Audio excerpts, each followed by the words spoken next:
had in my studio apartment is now being stored upstairs in my grandma's attic. And every once in a while I'll come over here and just grab something that I need.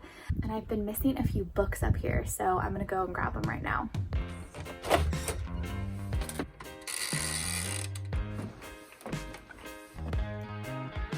This whole pile of stuff is my studio apartment. Oh my god, my vintage crystal chandelier. I showed this in my Etsy video, which is like the second video on my channel, I think. I cannot wait to put this chandelier up in my next apartment. All my books.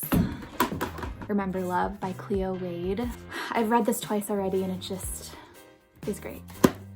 Big Magic is one of my favorite books by Elizabeth Gilbert. I need all of these books. These are my favorite notebooks and I just found 2 empty ones, which I'm so excited about because they're kind of expensive. I started The Artist's Way before, but I never finished it, so I'm gonna bring this, we'll see. And this is just a classic, so I'm just gonna bring a lot of options and then see what I'm drawn to.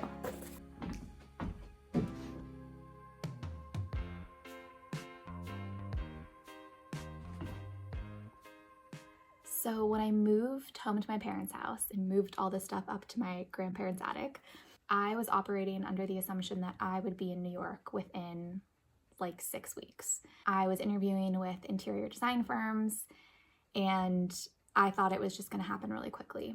I talked to people, I had some interviews. I wasn't excited about anything. And I really felt the universe kind of directing me elsewhere. New York is very much still on my mind, on my horizon, but I've been at home for 3 months now and my priorities have really shifted. I've felt the urge to go slower than I think I have to and just really hunker down and think about like, what do I want my life to look like? What am I doing? What are my goals? You know, like in my wildest dreams, what am I trying to build here? I feel like having the New York dream really imminent, I needed that in order to get out of my apartment because I really couldn't afford it anymore and that needed to happen. And now that I'm out, I feel so much freer to explore lots of other things as far as my business, and I'm not intentionally trying to be vague. Things are pretty vague for me right now. So if you were wondering where the New York update is, I guess that's it.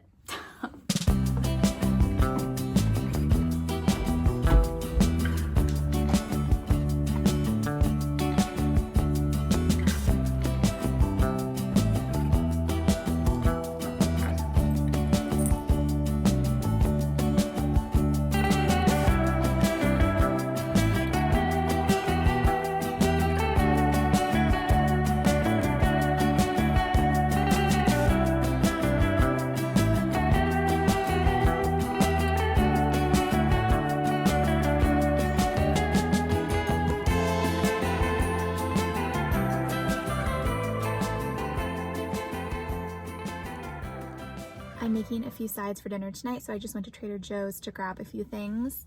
This morning I woke up and I just was not feeling it. I just wasn't feeling like myself. I'm going through kind of a transitional time right now. Some days are great and other days are just kind of blah. And today I woke up feeling blah. It was 10 a.m. and I was like, I'm not gonna let myself have an entire day of feeling blah. How can I simplify this and make my day a little lighter? So I got out my paints and I started painting. It actually really helped and it turned my day around, turned my mood around. I feel like anytime I can be creative and like make something, it always makes me feel a million times better. So I'm really happy that I did that. Okay, I'm back from Trader Joe's. I wanted to show you what I painted this morning. We have a little radish. We have some multicolored carrots. I think this is my favorite, some garlic. And then some tomatoes and a strawberry. Since being home at my parents' house, one of the things that I have found challenging as I'm here for longer is just not being around my stuff. As a designer and a creative person, I'm just like so affected by my environment. I feel like one of the biggest ways that I have nourished my creative self in the past has been curating my space. And I did that so much at my apartment. And now it's all sitting in my grandma's attic. So I'm not surrounded by my stuff anymore. And like, maybe this is a good thing. Maybe this is a detox. It's a way for me to go inward a little more, not be so focused on attaching my identity to like things. But even so, I think it's still really important for me to be surrounded by things that are inspiring me, that I can look at. So I did this recently. Let me give you a tour. I found this big whiteboard in my parents' garage. I put some tape on it and made a calendar. I usually use Google Calendar, but that means yet another thing I have to look at on my computer. So this is my solution, and so far it's working out great. I also have just like random things around it that inspire me, things that I've made during the last few weeks. I think that being surrounded by things that I've created reminds me that I'm always capable of creating things. Even in my low moments of like, I'm never gonna figure this out, I'm never gonna create something good ever again, just being able to look at the things that I have created effortlessly just reminds me that I'm capable of doing that again, even if I don't know how or when. So in that spirit, I think I'm gonna hang a few of these up.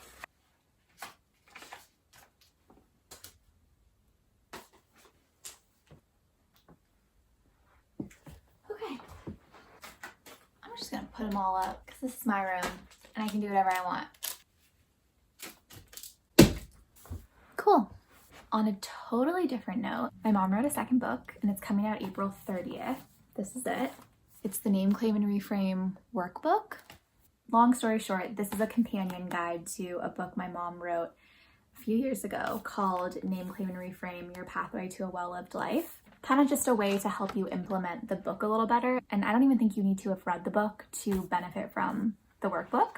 And in that vein, I wanted to share something that I used this workbook for in the last few days that really helped me.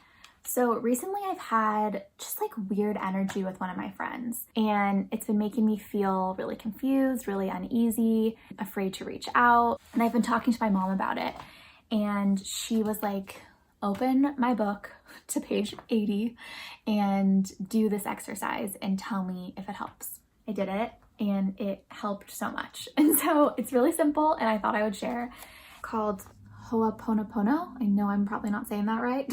But basically what you do, sit quietly with yourself, curate a meditative environment, close your eyes, direct your energy towards this person and just say, forgive me, I'm sorry, thank you, I love you. Forgive me, I'm sorry, thank you, I love you. It's so simple, but it really, really helps because it's like you're offering this person kindness and your love, and you're taking responsibility even if you don't know what you're taking responsibility for. It just leaves like an aura of love behind when you do it, and you can say it as many times as you want. When I was doing it a few days ago with this person in mind, I did it like 20 times in a row with my hand on my heart, with my eyes closed, and it really helped. And it's not like a one-time deal. I did it, I felt fine for a few days, and then something else happened and I felt bad again. And so I'm probably gonna have to do it again tonight or maybe tomorrow.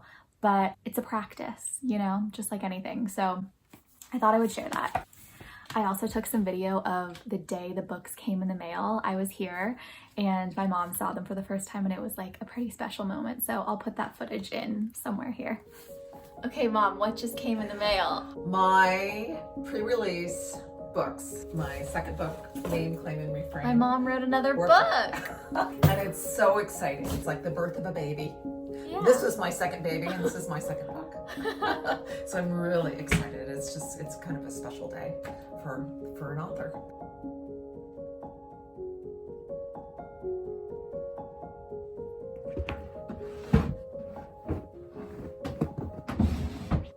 Need to organize my pajama drawer. This is one of my favorite shirts.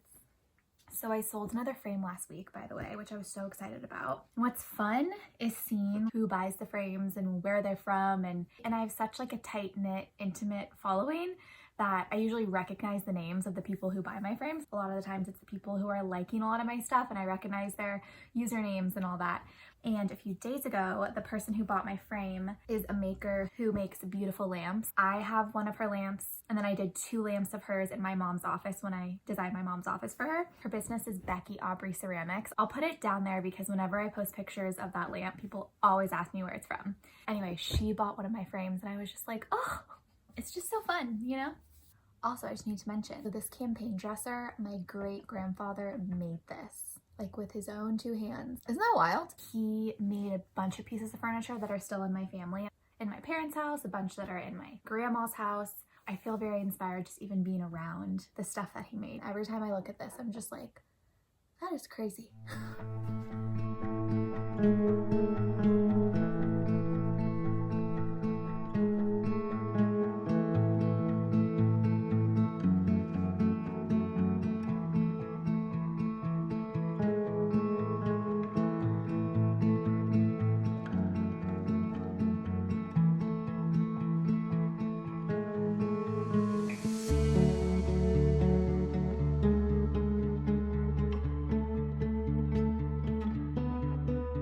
This is my favorite candle right now.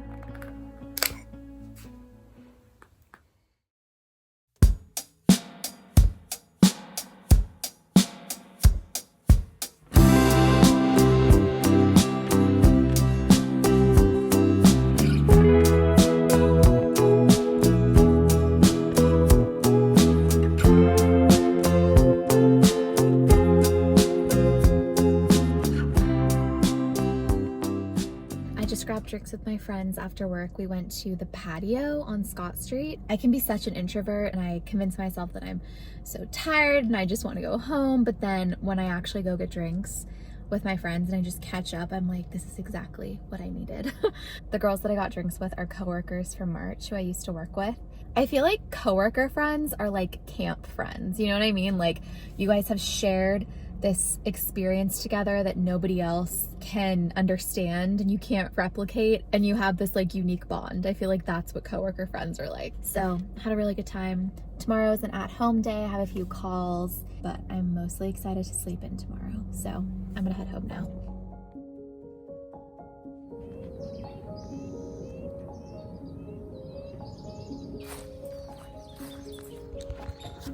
Alright, it's a new day. I'm on a walk with Maggie. I wanted to end out this vlog. So if you have gotten to the end of this video, please like it and maybe write a comment letting me know what you liked about it or what you want to see more of. And subscribe if you want to see more. Yeah, I will see you in the next video.